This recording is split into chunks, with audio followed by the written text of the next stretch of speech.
the Secretary General of WHO, Tedros, was at the World Economic Forum in Switzerland talking about the need for this. Well, joining me now to discuss the latest on this is Jim Roguski, a member of the Law and Activism Committee at the World Council for Health, and probably better than anyone else is on top of this, tracking the every move of the WHO. Jim, thanks so much for joining me on today's program.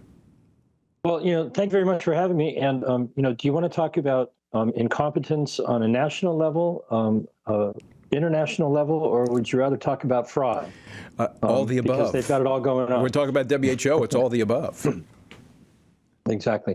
So the incompetence on a national level is, for the last 2 years, the Democratic Party and the Biden administration have failed to confirm a representative for the United States to attend next week's meeting of the executive board. The appointment of Vivek Murthy has been hanging there since 2022. There's only 34 members in the executive board. The United States had an opportunity in 2022, 2023, and now in 2024, but they never got around to actually confirming their appointment, the Surgeon General, Vivek Murthy. So that's just incompetence. Now, I think we should leave the WHO, right? But as long as we're obliged to listen to what they have to say, why have we not managed to choose someone to represent us? And most people are completely unaware of whether or not anyone is representing us. Is that by design? Is that just so that they could maybe absolve themselves of responsibility for what's happening over there? Well, you get as much tyranny as you allow, and so they can attempt to absolve themselves. We have to hold them accountable. That's right. Up to us. Right. The incompetence on an international level goes all the way actually back to October, when the working group for the amendments to the international health regulation, they told us in public, I've recorded on it, reported on it, and I believe we've spoken about it, their deadline to submit proposed amendments to the international health regulations that might be considered in May has to be 4 months in advance of that meeting in May, which starts on May 27th. So the very last day of this executive board meeting, January 27th, next Saturday, is the deadline for all of these amendments are supposed to be finalized and shared with all of the nations, which should then start a discussion and a debate in Congress and in the Senate. But it appears that they're going to fail to provide that, to reach an agreement. And that's not me making that up. That's them having said that way back in October.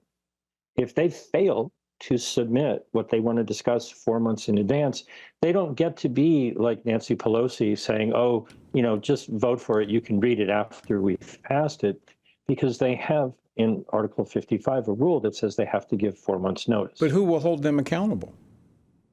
Again, it comes down to us. We, the people, have to know the rules. We have to hold everyone to account. And that leads me to the fraud from 2022. Now, I've been involved with this since February and March of 2022. Short version of a long story, on May 28th, 2022, the World Health Assembly, which is the meeting of all of the delegates from the various nations, said that they voted to adopt amendments to 5 articles of the international health regulations. And unfortunately, they just kind of failed to hold a vote. Now, a lot of people talk about, problems with election integrity. They've taken it to a whole new level. They just said they voted, but they didn't. Now, 18 months after that happened, on November 28th, we got a dozen members of the European Parliament to send a letter to the WHO Director General Tedros saying, hey, do you have any evidence that you voted to adopt these changes? And without that evidence, these are null and void. And so the level of ineptitude and corruption and just outright fraud, as far as I'm concerned, continues, because at that same October meeting, they spent an hour, and I've documented all this. This is a conspiracy. It's not a theory. I have all the evidence. They discussed how they're just going to ignore the rules that they have to present everything 4 months in advance. They've already scheduled meetings for February and April. They want to try to be like Nancy Pelosi and negotiate right up to the last minute and drop whatever amendments they would like to have at the last minute before the assembly begins in May. And I've just been doing everything I can. Thank you for the opportunity to speak with you and your audience. We need to know the rules and we need to hold them to account. If they don't show us 4 months in advance so it can be discussed, there should be committee meetings in Congress, there should be debates on the media. We have to make that happen. We, the people, have to understand that they're trying to cheat, they're trying to slip something through, but we have to watch them like a hawk and report on it. That brings me to a question I asked Dr. Malone. Robert Malone was on with us earlier in the program, and today Tedros is over at the World Economic Forum talking about disease X and why we need the pandemic accord, this agreement. And at the same time, this report coming out of Beijing that there is a new coronavirus that is been researched that is actually 100% lethal in mice. Is this, I asked him, is this, like the WHO holding a grenade with their hand on the pin, ready to pull it, saying we've got to have this pandemic power in order to protect against these threats that are out there? Well, it's more like they've pulled the pin and they've tossed us the grenade. What this proposed, a different document than what I've been talking about. I've been talking about amendments to the international health regulations.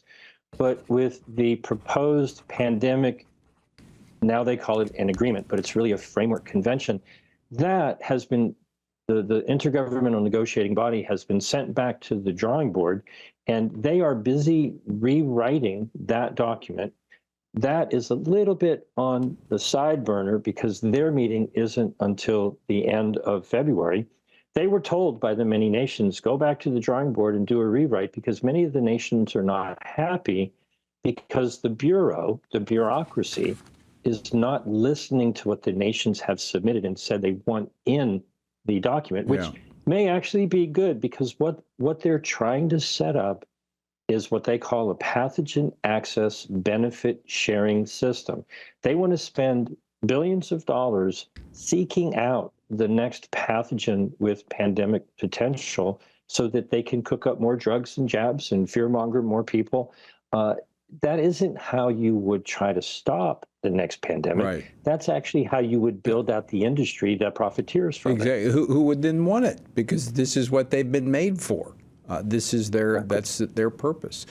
Jim, got to run. Thanks so much for joining us, and let us know the next move that they make so we can continue to track it. And we'll be talking with our friends on the Hill to try to wave those red flags to get things happening here in D.C. Thank you very much.